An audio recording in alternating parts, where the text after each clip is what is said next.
Hi, my name is Shelby Yeager, and today I'm going to be tracing our anesthesia machine. So let's go ahead and start with our oxygen source. So we have an H tank. H tanks are very large. And you also have the choice of doing an F tank, which is much smaller, but we do not have one. We have an H tank. This H tank contains O2, and it is connected to a manometer and then a pressure reducing valve. So this pressure reducing valve, we're going to go ahead and talk about it. So what it does is it shows the amount of O2 in this tank, and it also shows the amount of PSI. It is measured in PSI. PSI means pressure per square inch. So if it is full, it is at, as you can see right here, 2,000 PSI. Now, but this one's already on. It is at the refill line. So whenever it is at the refill line and it is red, that means that it is 500 PSI or less. So whenever we have this tank and it is full, it's ready to go, as we use it, this meter will go down. Whenever it goes down and is in 5 or 500, it's in the red. You can only do small surgeries like a cat neuter or dog neuter, but if you're doing a large surgery, then you need to change out the tank. So that is our manometer. So we're going to go ahead and touch on our pressure reducing valve. So 2,000 PSI, 1,500 PSI, or 1,000 PSI. That's a lot of pressure per square inch. If we didn't have a pressure reducing valve, it would blow everything on our anesthesia machine off. So what this does is it reduces that pressure from whatever is in this tank, even if it is 500 and is ready to be refilled, it reduces it down to 50 PSI. So whenever it reduces it down to 50 PSI, it comes down the screen tube, following the arrows, to our quick connector that then attaches to our anesthesia machine and goes to our flow meter. So this is our flow meter. Flow meters do two things. They further reduce the pressure down to about 12 to 15 PSI, and they also control the amount of oxygen going to the vaporizer in liters per minute. So this one, this flow meter, starts at 0.2 and then it goes all the way up to 4.5. So let's say we are doing a surgery and then the doctor says he wants to change the flow meter to 3. So we will use this dial. It is extremely sensitive. We will use this dial.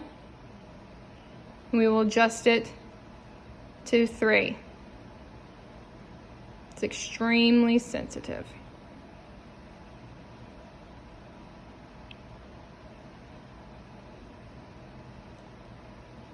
So, whenever we have this dial adjusted, if the 3 and the line are not in the center of the ball, that means that it is not 3. This is very precise. So this is exactly on 3. As you can see, the 3 and the line are in the center of the ball. So that is how you adjust it with this dial right here. It is extremely sensitive. So if you want to turn it off, all you do is you dial it down to 0. So whenever it's on 0, we do not have any oxygen coming through at all. So we have our oxygen. We're going to go on now. We have our oxygen. We're flowing. Let's just put it back at 0.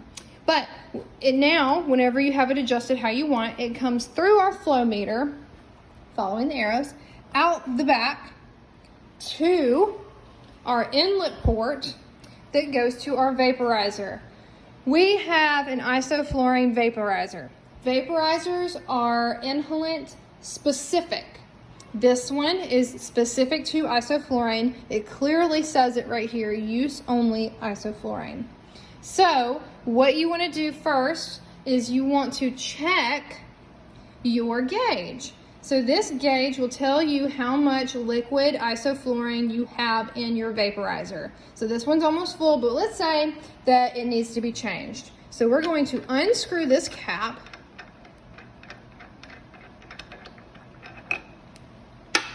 We're going to take our liquid isoflurane and we are going to pour it in.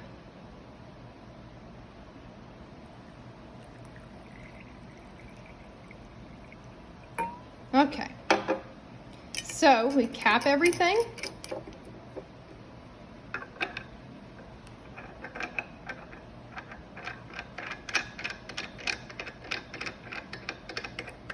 And now it is full. So you can see it's actually a little bit below full, but it is full. All right, so now that we have ensured that our vaporizer is full, we have our dial. So this dial is from 0 to 5. What does that mean? Because all you see is 0, 0.5, 1, 1.5, 2, 2.5, 3, 4, 5. What does that mean? This dial controls the amount of isoflurane in percentage. It is a percentage. So whenever you turn it on, we'll just use this as an example. I'll turn that on a little bit. You want to change it to, let's just say 1%. You take your finger and you push this little lever down and you turn it on. So what this means right here is that it is taking this oxygen going into the vaporizer and it is vaporizing this liquid isoflurane into a gas, mixing it with the O2, and it is doing it at 1% of isoflurane. 1% isoflurane. So let's say we still have our 1% mixture of isoflurane with the O2. It goes out our outlet port, goes down this tube right here, through the back, following the arrows, and now it goes to our unidirectional valves, which are inside here, following the arrow, unidirectional valves. So you have your inhale valve and your exhale valve. It says it on each one. So what happens is, when the patient inhales, this valve will flutter. I don't want to inhale because I just turned on the isoflurane, and I don't want to inhale isoflurane. But this valve right here, you will watch it flutter. And it flutters and it goes into this universal F circuit tube. So what is a universal F circuit tube?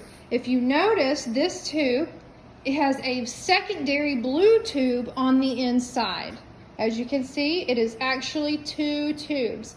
This blue tube, the inner tube, whenever the patient inhales, it is inhaling through the blue tube, and the blue tube contains a mixture of the isoflurane and O2, and it goes into the lungs of the patient. Whenever the patient exhales, it goes into the white tube that is on the outside of the blue tube that encapsulates the blue tube. It goes through the white tube. I don't know if you can see it, but you can kind of see the blue tube and then the white tube. So whenever the exhalation occurs, it goes through the white tube. Whenever it goes through the white tube, exhaled air is warm. So what it does is it also, with an added bonus, helps warm up the inhalant tube to help warm up the inhalant mixture of O2 and isoflurane going to the patient. Helps keep the patient warm. So as we exhale, we go out the white tube, out the exhale valve. So this exhale valve, whenever the patient exhales, you will see this valve flutter. Whenever it flutters and the patient exhales, the extra air, the gas or the air will go one of 2 directions. It will either go through this pop-off valve, as you can see it says pop-off valve. So it will go through this pop-off valve if there is extra pressure in the anesthesia machine. If there's extra pressure in the anesthesia machine, it will go through this tube into our scavenger system. Our scavenger system is a passive scavenger system. Passive scavenger systems work by gravity. So whenever extra air goes through this tube, it uses gravity, goes down, following the arrows, and it goes into our charcoal canister. We have a charcoal canister scavenger. So what this does, the charcoal in this canister, it'll go down and it will filter out the excess or the waste gases. And whenever it filters out the waste gases, it comes out the back or the bottom. So with charcoal canisters, whenever you begin to use them, they're new, you want to weigh them. Whenever you use them, you want to weigh them, because once they reach 50 grams heavier, That means that the charcoal inside of this canister is no longer usable. It has been exhausted. Always remember that. But if it is not excess pressure going through the pop-off valve, it will then go down into our CO2 canister. So our CO2 canister, what it contains is soda-sorbed carbon dioxide absorbent granules. What these granules do, and this is what they look like, is they absorb CO2 from the exhaled air from the patient. So the exhaled air that does not go through the pop-off valve goes into the CO2 canister, and the CO2 is removed by these granules. So if you notice that this canister is split down the center almost all the way, what happens is the air that is exhaled starts over here and filters down, and then goes over and filters back up. So what is happening is it is filtering all that CO2 out via these granules. When these granules are exhausted and you can no longer use them, there is two ways you can tell that you need to change out your canister. One way is taking a single piece of granule, and if you cannot easily crush it with your fingers, then it needs to be changed. But I purposely left this for a reason. The other one is if these granules change colors. So if you notice, these granules are like a blue, purple, violet color. That means that they have been exhausted and this canister needs to be changed. But we will get to that later. When this canister is filtering out the CO2, it comes back up. As you can see, there's where it comes back up. And it goes back into our unidirectional valve, goes to the inhalant valve, and it is rebreathed. So what that is in total, this is a rebreathing system. We're going to go ahead and touch on this while we can. This is a rebreathing system. So a rebreathing system is the exhaled air goes out. If it doesn't go through the pop-off valve, it goes through the CO2 canister for the air to be recycled. So now that we've covered all that, I want to go ahead and cover this manometer right here. This manometer right here, it is measured in centimeters per H2O. What it does is it measures the pressure of the patient's lungs. So we're going to go ahead and touch on one of the most important things about this manometer. If you see this gauge go to 20 and 40 centimeters per H2O, it is too high. That is too much pressure for the patient. So this needs to be monitored to make sure it is below 20. If it's 20 to 40, it is too high for that patient. That is too much pressure. Now, we're going to go ahead and touch on this bag. What is this bag? It is a reservoir bag. This reservoir bag, what it does is it contains extra air in the anesthesia machine to help prevent major influxes. Oh my gosh, I am losing my words. Major influxes in the anesthesia machine for the patient. You want to maintain a constant flow, and this bag helps to ensure that. There's also other size bags that are available, and it depends on the size of the patient. But we have this bag right here, and this is the reservoir bag. That is the purpose of the reservoir bag. So what we're going to do now, I want to go ahead and touch on our O2 flush. So our O2 flush, what this does is if you push this button, it will bypass the vaporizer and go straight to our unidirectional valve. So if you press it, you can hear it.